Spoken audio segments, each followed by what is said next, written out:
cup of the covenant is the blood of the Savior. Christ, as the high priest of the goods to come, entered the Holy of Holies by his own blood. The cup of the covenant is the blood of the Savior. Jesus offered himself to God as a holy sacrifice.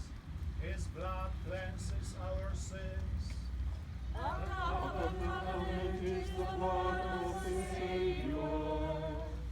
Let us ask Almighty God that we may always worthily offer his holy sacrifice. Holy God,